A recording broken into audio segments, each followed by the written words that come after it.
News కు స్వాగతం. ముందుగా హెడ్లైన్స్. నేడు జమ్మూ కాశ్మీర్ కు ప్రధాని మోదీ.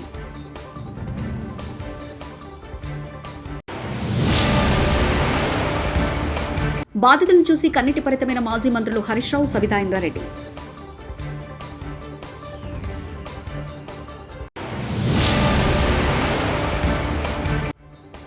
ప్రపంచ పర్యాటక దినోత్సవంలో పాల్గొన్న ముఖ్యమంత్రి నారా చంద్రబాబు నాయుడు.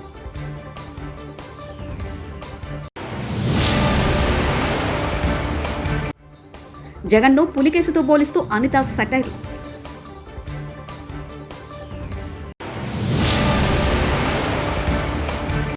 ఉదయం నుంచి రాష్ట్ర వ్యాప్తంగా ఆలయంలో పూజలు చేస్తున్న వైఎస్ఆర్సీపీ నేతలు.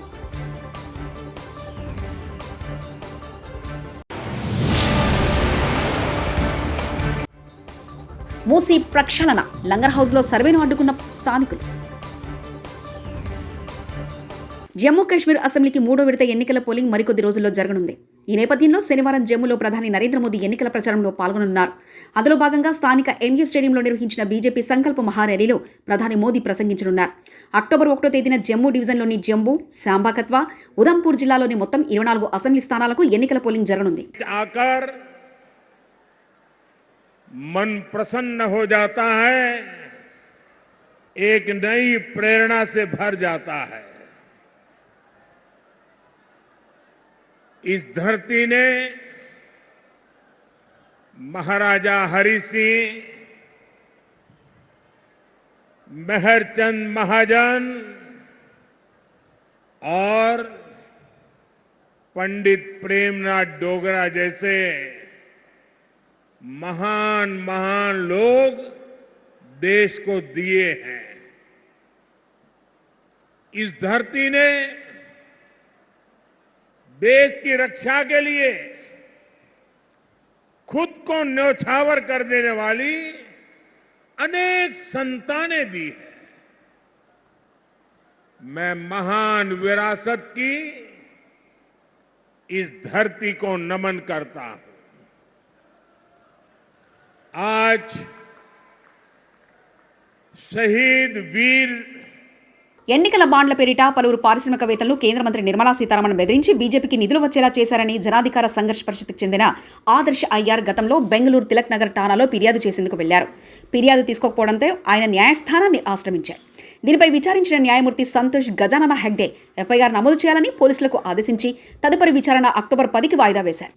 జమ్మూ కాశ్మీర్లో అసెంబ్లీ ఎన్నికలు 2 విడతలు జరిగాయి. మరో కొద్ది రోజుల్లో 3వ విడత పోలింగ్ జరగనుంది. అలాంటి వేళ జమ్మూ కాశ్మీర్ అంశాన్ని లక్ష్యంగా చేసుకుని పాకిస్తాన్ ప్రధానమంత్రి షెహబాజ్ షరీఫ్ చేసిన వ్యాఖ్యలపై భారత్ కాస్త ఘాటుగానే స్పందించింది.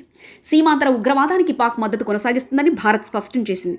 దీంతో అనివార్యంగా పరిణామాలను ఆహ్వానిస్తున్నట్టు పాక్పై భారత్ ఆగ్రహం వ్యక్తం చేసింది. ఐక్యరాజ్య సమితిలో భారత్ ఫస్ట్ సెక్రటరీ భవికా మంగళానందన్ మాట్లాడుతూ ప్రపంచంలో ఉగ్రవాదానికి పాకిస్తాన్ దోహదకారి అని పేర్కొన్నారు. ఈ ఉగ్రవాదంలో ఈ దేశానికి చాలా చరిత్రే ఉందన్నారు. సీమాంతర ఉగ్రవాదం ఆ దేశ యొక్క విధానమని తెలిపారు. హైదరాబాద్ మహానగరంలో చెరువులు, నాలాలను ఆక్రమించి నిర్మించిన నిర్మాణాలపై హైడ్రా ఉక్కుపాదం మోపుతుంది. నగర వ్యాప్తంగా వేలాది ఇళ్లను ఇప్పటికే నేలమట్టం చేసింది. దీంతో లక్షలాది మంది బాధితులుగా మారారు. ఈ నేపథ్యంలో ప్రతిపక్ష బీఆర్ఎస్ పార్టీ అగ్రనేతలను కలిసి తమ గోడు చెప్పుకునేందుకు వారంతా శనివారం ఉదయం ఆ పార్టీ కేంద్ర కార్యాలయం తెలంగాణ భవన్ కు చేరుకున్నారు.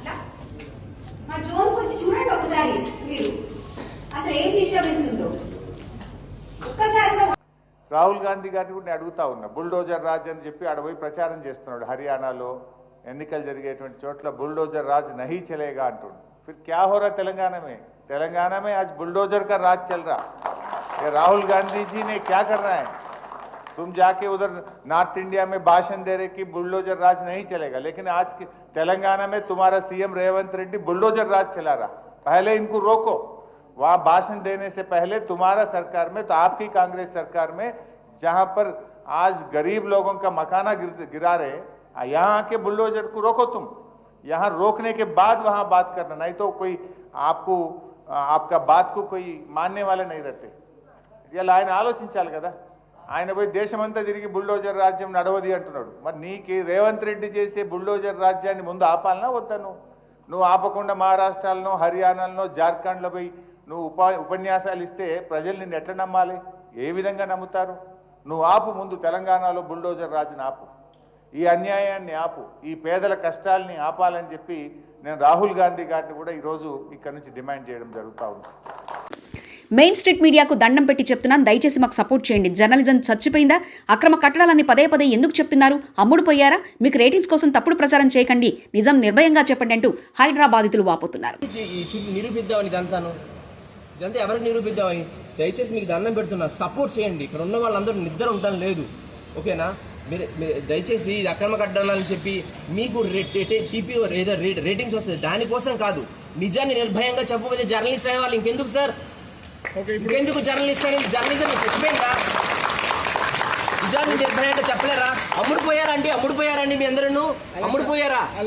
అర్ధరాత్రి ఫోన్ చేసినా మీకు మేము ఉంటాం, బుల్డోజర్ వచ్చిందంటే ఆ బుల్డోజర్ కన్నా మేము ముందుంటామంటూ సబితా ఇంద్రారెడ్డి వ్యాఖ్యానించారు. హరీష్ రావు గారు ఉంటారు, కేటీఆర్ గారు ఉంటారు, అందరం ఉంటాం. కాబట్టి మీరందరూ కూడా ధైర్యంగా ఉండండి. హరీష్ రావు గారు చెప్పినట్టు టెన్షన్ పడకండి, తొందరపడకండి. ఆరోగ్యాలు ఇది కాకుండా ఖచ్చితంగా లీగల్గా ఫైట్ చేస్తాం. ఫిజికల్ కూడా అక్కడ వచ్చి మీకు నిలిచిన ప్రయత్నం చేస్తాం. బుల్డోజర్ వచ్చింది, ఏదైనా వచ్చిందంటే ఆ బుల్డోజర్ కన్నా ముందు మేమే ముందు వచ్చి నిల్చుంటాం. టెన్షన్ పడకండి అని కూడా మీకు అందరికీ మరొకసారి తెలియజేసుకుంటూ, మూసి ప్రక్షాళనలో భాగంగా రెవెన్యూ అధికారులు శనివారం లంగర్ హౌస్లో సర్వే చేపట్టారు. ఎలాంటి అవాంఛనీయ సంఘటనలు జరగకుండా పోలీసులు భారీ బందోబస్తు ఏర్పాటు చేశారు. లంగర్ హౌస్ పోలీస్ స్టేషన్ పరిధిలోని డిఫెన్స్ కాలనీ, ఆశ్రమ్ నగర్ బస్తీలో సర్వేకు వచ్చిన అధికారులకు స్థానికులు అడ్డుకున్నారు. 25 ఏళ్లుగా బస్తీలో నివసిస్తున్నామని, ఇప్పుడు ఇల్లు కూల్చేస్తామంటే ఎలా అంటూ నిర్వాసితులు ఆవేదన వ్యక్తం చేశారు. అధికారులు వారికి నచ్చజెప్పే ప్రయత్నం చేశారు. అయినప్పటికీ కూడా స్థానికులు వినకపోవడంతో అధికారులు అక్కడి నుంచి వెనుదిరిగారు.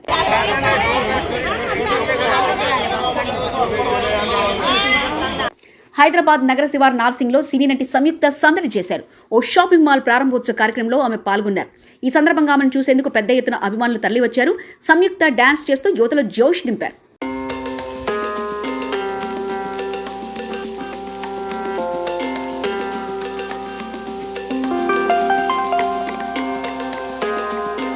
విజయవాడ తుమ్మలపల్లి కళాక్షేత్రంలో నిర్వహించిన ప్రపంచ పర్యాటక దినోత్సవంలో పాల్గొన్నారు ముఖ్యమంత్రి నారా చంద్రబాబు నాయుడు, మంత్రి కందుల దుర్గేష్. కందుల దుర్గేశం గారు, tourism development corporation chairman Balaji గారు, వేదిక పైనున్న గౌరవ శాసనసభ్యులు రామ్మోహన్ రావు గారు, వసంత కృష్ణప్రసాద్ గారు, సెక్రటరీ గారు, వేదిక పైనున్న అధికారులు, ఈ కార్యక్రమానికి ఇచ్చేసినటువంటి హోటల్ యజమానులందరికీ, అదే మాదిరిగా చాలామంది టూరిజం ఆపరేటర్స్ వచ్చారు. అదే కాకుండా ఛాంబర్ ఆఫ్ కామర్స్ వచ్చారు.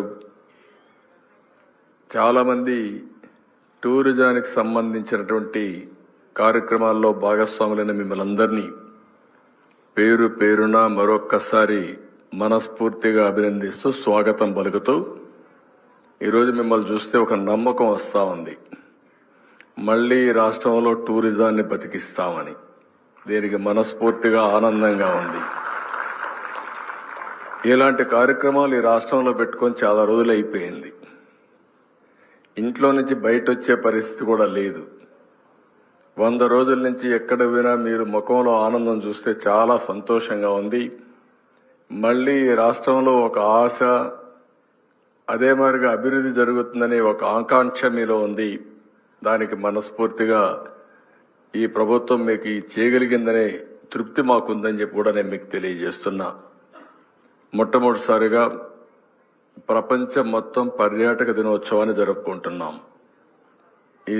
ఈ సందర్భంగా మీ అందరికీ శుభాకాంక్షలు.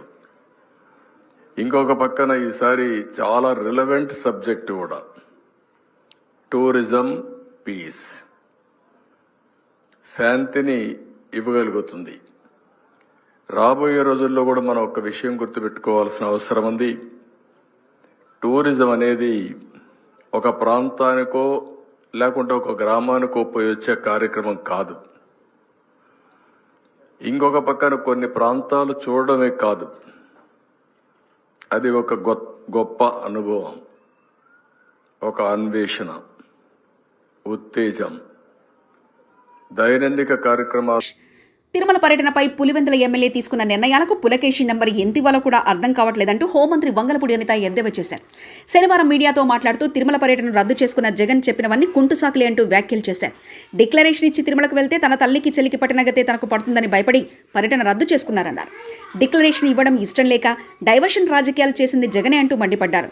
లడ్డు టేస్ట్ గురించి మాట్లాడిన జగన్ ఏ రోజు తిరుమల లడ్డు రుచి చూశారో చెప్పాలని డిమాండ్ చేశారు. ఎందుకు మేము ఆ నోటీసులు కూడా ఇవ్వాల్సి వచ్చింది అంటే కేవలం అక్కడ బ్రహ్మోత్సవాలు జరుగుతున్నాయి, ఈ కల్తీ నెయ్యి మీద సిట్ కూడా ఏర్పాటు చేయడం అయింది. ఒక పక్క నుంచి జగన్మోహన్ రెడ్డి మీద ఉన్న కోపంతో కొన్ని మంది ధార్మిక సంఘాలు కూడా కొన్ని సోషల్ మీడియాలో కొంతమంది మెసేజ్లు ఫార్వర్డ్ చేసుకున్నారు. At the same time YSRCP నాయకులు కూడా భారీగా జన సమీకరణ చేయడానికి వాళ్ళు సోషల్ మీడియాలో మెసేజ్లు ఫార్వర్డ్ చేసుకున్నారు. ఈ నేపథ్యంలో ప్రజలకు ఇబ్బంది కలగకుండా, యాత్రికులకు ఇబ్బంది కలగకుండా, విఐపీఎస్ కి ఇబ్బంది కలగకుండా ఉండటానికి రెగ్యులర్ గా శాంతి భద్రతలు విఘాతం కలిగిస్తాయనుకునేటప్పుడు పోలీస్ డిపార్ట్మెంట్ వాళ్ళు ఇచ్చే నోటీస్ అది. ఆ నోటీస్ కూడా జగన్మోహన్ రెడ్డికి ఇవ్వలేదే. జగన్మోహన్ రెడ్డిని రావద్దు అని ఎవరు చెప్పలేదే. మీరు రాకండి అని మేము ఎవరు చెప్పలేదే. వస్తే మిమ్మల్ని అరెస్ట్ చేస్తామని చెప్పలేదే. ఏ రోజు చంద్రబాబు నాయుడు గారిని ఎయిర్పోర్ట్ లోనే ఆపేసినట్టుగా మేము ఎప్పుడు ఆపడానికి మేము ప్రయత్నం చేయలేదే. నిజంగా జగన్మోహన్ రెడ్డి గారిని ప్రజల్లో అలజడి రేపడం ఇష్టం లేక జగన్ తిరుమల పర్యటన రద్దు చేసుకున్నారని మాజీ మంత్రి రోజా తెలిపారు. డిక్లరేషన్ ఇవ్వడం ఇష్టం లేకే జగన్ తిరుమలకు రాలేదన్న కూటమి నేతల వ్యాఖ్యలను ఆమె ఖండించారు. కుల రాజకీయాలు చేసే టీడీపీ మత రాజకీయాలకు కూడా తెరదీస్తుందన్నారు. భగవంతుడితో పెట్టుకున్న చంద్రబాబుకు ఆ శ్రీవారి సమాధానం చెప్తారని రోజా విమర్శించారు.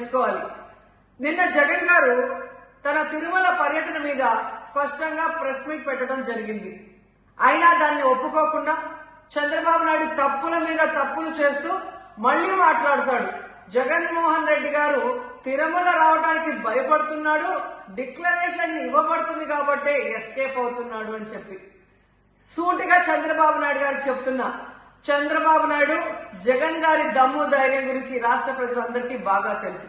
నిన్న కూడా ఆయన భయపడేవాడైతే అంత స్పష్టంగా ప్రెస్ మీట్ పెట్టి ఏ విధంగా తన మతం మానవత్వం, తను ఏ విధంగా బైబిల్ చదువుతారు, బయటకు వచ్చినప్పుడు హిందువుల మనోభిప్రాయాల్ని గౌరవించి గుళ్లకు వచ్చి పూజలు చేస్తారు, అలాగే మసీదులకు వెళ్లి ఎలా పూజలు చేస్తారు, అలాగే సిక్కుల్ని గౌరవించి ఎలా వాళ్ళ పూజలు చేస్తారో చెప్పడం జరిగింది.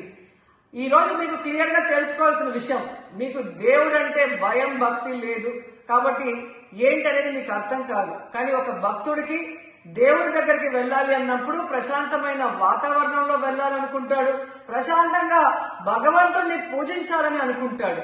కానీ ఈ రోజు మీరు జగన్మోహన్ రెడ్డి గారు తిరుమలకు వస్తారని అనౌన్స్ చేసిన దగ్గర నుంచి బీజేపీలో కొందరు, జనసేన, తెలుగుదేశం పార్టీ ఎలా అలజడి సృష్టిస్తున్నారో అందరూ కూడా గమనిస్తున్నారు. ఏ విధంగా అలిపిరి దగ్గర మేము అటాక్ చేస్తాం, అడ్డుకుంటామని చెప్పటం, అలాగే వైఎస్ఆర్ కాంగ్రెస్ పార్టీ నాయకులందరికీ, కార్యకర్తలందరికీ నోటీసులు ఇచ్చి జగన్మోహన్ రెడ్డి గారి పర్యటనకి పర్మిషన్ లేదు కాబట్టి ఎవరొచ్చినా అరెస్ట్ చేస్తామన్నట్టుగా భయభ్రాంతులకు మీరు ఎలా గురి చేశారు. అండ్ ఈరోజు శ్రీవారి లడ్డూ ప్రసాదాన్ని అపవిత్రం చేసిన చంద్రబాబు పాపానికి ప్రక్షాళన కోరుతూ వైఎస్ఆర్సీపీ నేతలు పూజలు. వైఎస్ఆర్సీపీ జిల్లా పొద్దుటూరులో బోలవరం వెంకటేశ్వర స్వామి ఆలయంలో పూజలు చేశారు. మాజీ ఎమ్మెల్యే రాచమల్లి శివప్రసాద్ రెడ్డి పాల్గొన్నారు. వైఎస్ఆర్సీపీ నాయకులు, కార్యకర్తలు ఈరోజు ఉదయం నుంచి రాష్ట్ర వ్యాప్తంగా ఆలయాల్లో పూజలు చేస్తున్నారు వైఎస్ఆర్సీపీ నేతలు.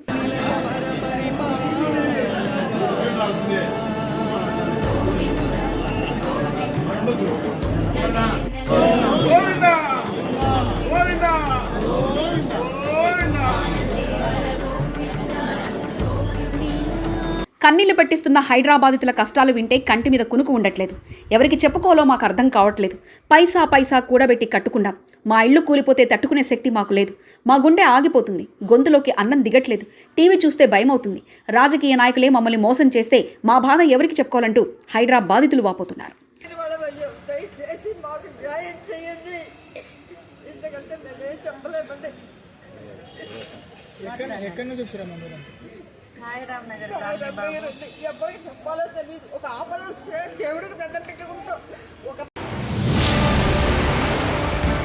నేడు జమ్మూ కాశ్మీర్కు ప్రధాని మోదీ.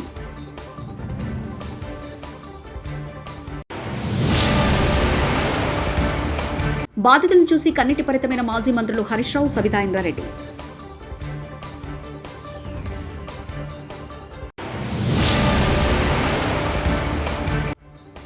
ప్రపంచ పర్యాటక దినోత్సవంలో పాల్గొన్న ముఖ్యమంత్రి నారా చంద్రబాబు నాయుడు.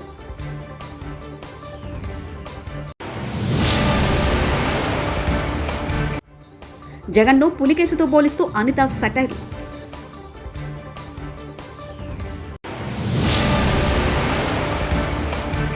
ఉదయం నుంచి రాష్ట్ర వ్యాప్తంగా ఆలయంలో పూజలు చేస్తున్న వైఎస్ఆర్సీపీ నేతలు.